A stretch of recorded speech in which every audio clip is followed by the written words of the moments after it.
right, lovely lovelies. Happy Friday.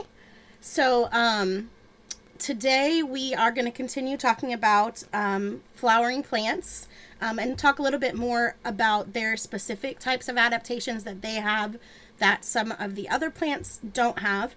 And that's largely because they're such a diverse group. So today's, yesterday's statistical fact, which was Thursday, the 26th, was the odds an adult showers less than once a week is 1 in 100, which is kind of worrisome. And then today's fact is men are 25% more likely than women to run stoplights. So those are our statistical facts. And then today's warm-up, while you guys are thinking about this, and cracking up at my hilarious joke here, I will give you some time to tell me your grumps and good things. As far as my grumps, I'm still struggling with technology to some degree, but hopefully I say this every day, hopefully it'll get better. And good things are we're all healthy out here and getting to spend a little time outside, which is nice. At least I think it is. So, our warm-up says to compare and contrast algae and land plants. So, if you'll recall, from our previous lesson, we talked about that algae share a common ancestor with land plants, but they are not considered to be plants, but they have some similarities and some differences.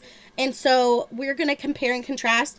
I'm going to kind of do an informal Venn diagram. I don't like to use the circles because I feel like it doesn't give me enough space in the middle to write.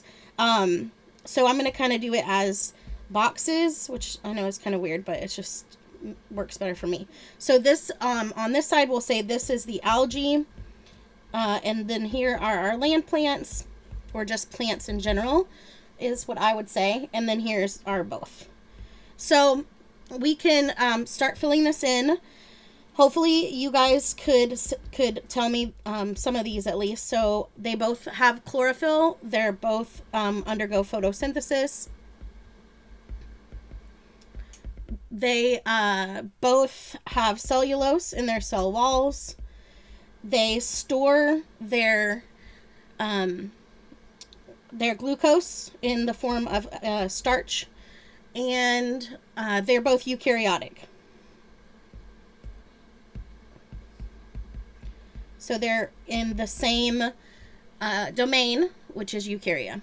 Now, when we look at their differences, they're in different kingdoms. So algae are protists, whereas plants are in the kingdom. So this algae would be Protista, and then our plants would be in the kingdom Plantae. So they're in different kingdoms. The algae have a cell level of organization, meaning they don't have any true tissues, whereas the land plants have tissues and organs. And we'll talk about that in, not today, but in our next lesson. The algae have a requirement for water in all their life stages. So to survive, whereas plants do not. And all plants do also have a cuticle and stomata. Which, remember, the cuticle is what covers the leaves, that gives them their shiny appearance, and it's what helps to keep water inside the plants. If that cuticle wasn't there, we would expect these to dry out. On the responses to the Ed puzzle on the last video, quite a few people said that if the cuticle was gone, that they would expect that the plant would actually get more water through the leaves. And I was actually really glad that I did that as an open-ended question, because I really didn't expect you guys to think that, which just goes to show that sometimes I don't realize the logic that you're using, because really that logically, if at the level of understanding that you guys are at, I could see making that assumption. However, in experiments that have been done where plants have had their cuticle removed, even whenever they're placed in water, or they're exposed to water on the outside, they still, as a whole plant, dry out. Because the cells of the leaf are not adapted to absorb water. They're adapted to do photosynthesis primarily. That's their they have those specialized cells within the leaf. So if you see that question pop up again, like on a test or a quiz, you want to make sure that you understand that without that cuticle, we would expect those plants to dry out. And then again, they all plants have a stomata, which are the openings that are on the underside of the leaves that are surrounded by these guard cells. And this is where gas exchange would take place.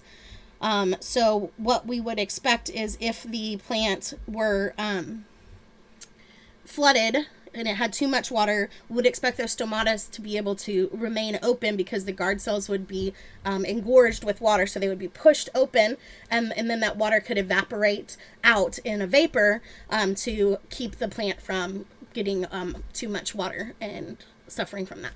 So, all right, so let's move on from our warm-up and start talking about these angiosperms. So again, these are all of our flowering plants, and these are immensely diverse. They're the most abundant and most successful plants on the planet. And honestly, they're flowering plants in general, but plants overall, but since flowering plants are the most abundant of the plants, and if you look here at this table, I found this graphic, and I think it's really helpful. So you can see this includes some non-terrestrial plants, so aquatic plants, but mostly it's going to be land plants. And so compare that to, this says, I don't know how well you guys can see it, but like here's wild birds, arthropods, which includes insects, which are hugely abundant. But when we looked at their biomass, plants are by far the most dominant, which should make sense in terms of ecology, because remember that ecological pyramid, that energy has to move upward, and energy is a one-way street. And so there has to be enough producers to support all those other levels. So it has to be percentage-wise, thinking that only 10% is being transferred at each level. Just think about how much plants there have to, or how many plants there has to be. There's actually some kind of philosophical work that was done in the 60s that just kind of was looking at the amount of green, like why is the world so green? Why is our planet covered with so much green? And it kind of comes around really to this ecological pyramid. All right, so a large amount of that is going to be our flowering plants. Now, when we think of flowering, that doesn't necessarily mean what you and I think of. The first thing is we very often refer to a whole plant as like this type of plant is a flower. And that's not true. A flower is actually a part of a plant. It's an organ. And so not all plants have them, but not all flowers look like what we expect. So why do flowers exist in the first place? So plants evolved flowers to be able to have more efficient pollination. And so the whole point of them is to attract pollinators. And they can do that visually or by scent. Now, you may have seen something like this before, which shows that what insects see when they look at flowers is not exactly what we would see. So this is here in these columns on the right, showing under UV light. Now that's not necessarily exactly what an insect would see, but it certainly allows us to see that there's more going on with these. I think you can see it especially in these two than what we perceive with just our naked eye. So I think that's one of the things that is visually attractive and shows that it's specific to organisms sometimes that aren't humans. And then this is another visual attraction. So this is called a smiling bee flower, which I think is a super cute name for it, because if you looked at it from the front, you could see like there's like these two little eyes and then this huge smiling mouth. It's actually kind of cute. But what it's meant to look like is a bee, so that other bees think that there's a bee there sitting still and they try to mate with it. And so when the other bee lands, or when the bee lands on this part of the flower, these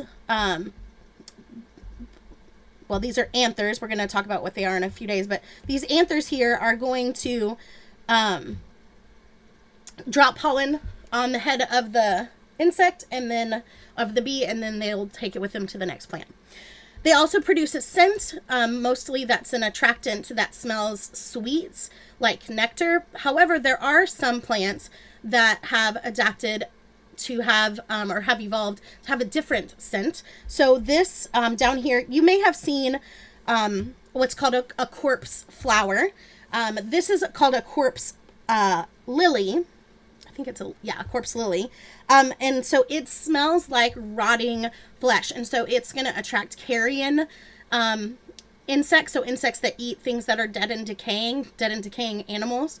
And you can see it almost looks fleshy.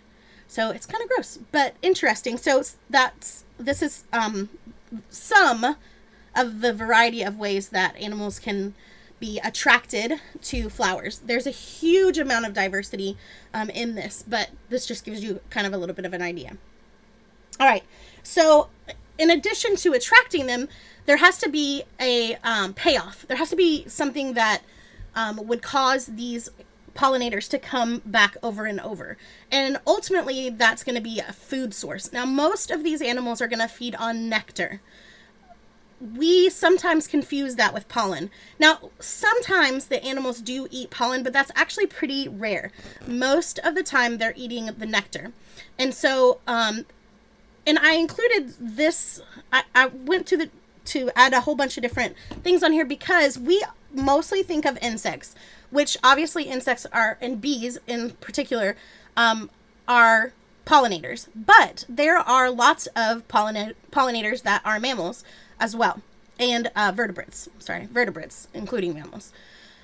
So I just included some as an example. Obviously birds, hummingbirds are very efficient pollinators, but I just think it's awesome and maybe just a little bit cute that there are these vertebrate pollinators like this lizard. Diana, come look at this lizard. I want to see the lizard. So, sorry, guys, but I just needed Diana to experience this. So this lizard here is a pollinator, and it's getting nectar. This is a mouse pollinator, and this is a bat pollinator. And this is on a cactus, and so this is at night. So these flowers only open at night, which is not what we would expect with most pollinators. And so what they do is as they travel around, they get this pollen on their faces. And so here's our bat with some pollen on its face. So cute. Obviously our bee covered in pollen here. And so that pollen is transferred from plant to plant. So that is how pollination works. In our next video, we'll talk, we'll break down kind of the different types of tissues in the plants. And then the following video, we'll actually look at the parts of the flower and what parts of the flower make the pollen and all that kind of stuff. All right, so flowers are the first kind of adaptation that is in obviously flowering plants. So all flowering plants have flowers, even though they might not always look like this. All right, all flowering plants also produce fruits. And as I mentioned before, fruits are the ovary of the plant, and they have the seeds inside. Their function across the board always is in seed dispersal. So to get the seeds out to where they need to be. We talked about why seed dispersal is important in the other lesson. And they take many forms. And so we as humans do not typically think of something like this as a fruit or something like this as a fruit. But they are in fact fruits if they contain seeds.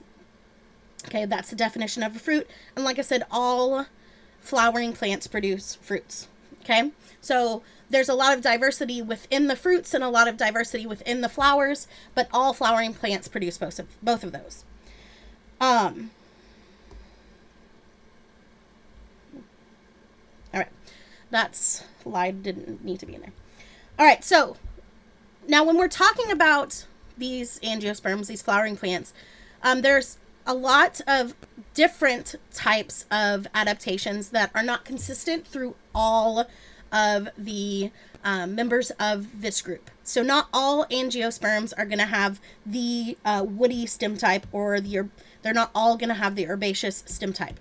Whereas with fruits and flowers, that's everybody. So now we're going to talk about some differences within this group, some diversity within this group, and the different ways that diversity has been used and continues to be used to categorize these types of plants, the flowering plants.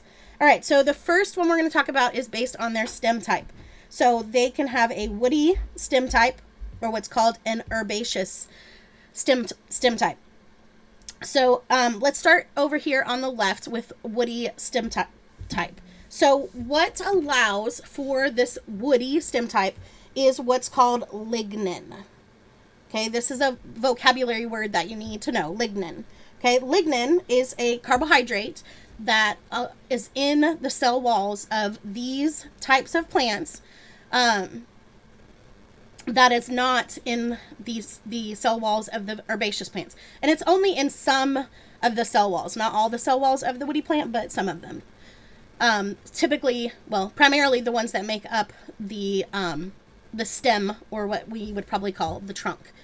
So that's what makes wood. Like whenever you talk about wood that you are, gonna put in the fire, that's what that is. And so these are going to be what we know as trees. Okay, so things that have a wood trunk. But it doesn't just include trees. There are some non-tree woody plants, like rose bushes are an example. So you probably could tell whenever you touch them that they just have that stiffer stem. These tend to live much longer. So they can kind of die back over the cold times of year, and then still be alive and continue to grow from year to year to year to year. So for years and years. They always have an above ground stem, and they are among the tallest and largest organisms, not just plants, but just organisms on the earth. And that is because they have this lignin, and it allows the plant to be able to support the weight of that huge organism. So that's what first way that we categorize them, or one of the ways that we categorize them by stem type. The other is called herbaceous. So anything that doesn't have a woody stem is called herbaceous, and so it's the same idea as an herb. So these all have cell walls that lack lignin. They have much shorter lifespan, so they may live to be a couple of years, but in general, there are some exceptions, but in general, their lifespans are much shorter. They can have underground stems, which is interesting, I think. We'll talk about some examples of different stem modifications, or adaptations, I guess, in our next video. And then examples, flowers, shrubs, anything that's like kind of scrubby and weeds, those are all going to be herbaceous plants. And so if you look at this picture here, all of this is in the American Basin in Colorado, all of this would be herbaceous plants. Okay, so that's the first way we will talk about categorizing them, is based on their stem type. Okay, another way is based on their lifespan. So we talked a little bit about this earlier, but ultimately some plants can live much longer than others. And so we're talking about the plant going from a seed, producing a flower, and then ultimately, remember, that flower is going to result in a fruit, and then that plant dying. Okay, so these are the three ways that we talk about categorizing them. You can further categorize them on lifespan, but this is as far as we go. So annual would be that process taking 1 year. Example of that would be wheat. Biennial, that takes 2 years. And this is called henbane. It's an example of that. If you've never heard of it, you should look it up. It's got some interesting stories about it. It's called henbane. It's kind of a legendary plant. And then perennial is more than 2 years. And so that can be, some of them live for several years, like decades. And there are some that live hundreds of years, like aloe vera and stuff like that can live for hundreds of years. A lot of succulents are that way. So the example I have here are lilies. So that's another way we can categorize them. Okay. All right. Now, the main way you'll see them categorized, and the one that you'll hear talked about the most, is in two categories called monocots and dicots. And I actually did a little bit of research on this just because I didn't really know when this categorization started. And so I found it was in the 1600s that scientists were trying to classify these plants. And that's when they started using these categorizations. And so monocots and dicots. And it's based on what is called the cotyledon. And so remember, I actually mistakenly pointed something out last time. So the cotyledon is the seed leaf that's within the seed. And so a monocot has one seed leaf. And so an example of this is corn. Okay? So one of the ways that you can tell sometimes if like something's a monocot or a dicot is if you can split the seed into two. Like a bean, you can split into two. That's a dicot. A corn kernel, you cannot. So that's a monocot. Okay. So here's the other. Now these characteristics are not because of this one cotyledon, but they are consistent with plants that have one cotyledon. So if they have one cotyledon, they have these other characteristics as well. Their veins are parallel. Okay, so they run parallel within the leaf of the plant. Their flower parts are in multiples of 3. So in this case, our petals. So we've got 1, 2, 3, 4, 5, 6 petals. So that's a multiple of 3. And there's 1, 2, 3, 4, 5, 6 of the stamens. So that's another multiple of 3. And then their vascular tissue is scattered. So it's not in any particular pattern within the stem of the plant. With dicots, as you might have hopefully guessed, there are 2 seed leaves, so 2 cotyledons. And again, these characteristics are not because there's 2 cotyledons, they just seem to go together. So the veins in the leaves are more net-like, so not parallel. Their flower parts are in multiples of 4 or 5, but not 3. And then their vascular tissue is kind of in this ring in the stem, and so it's not scattered.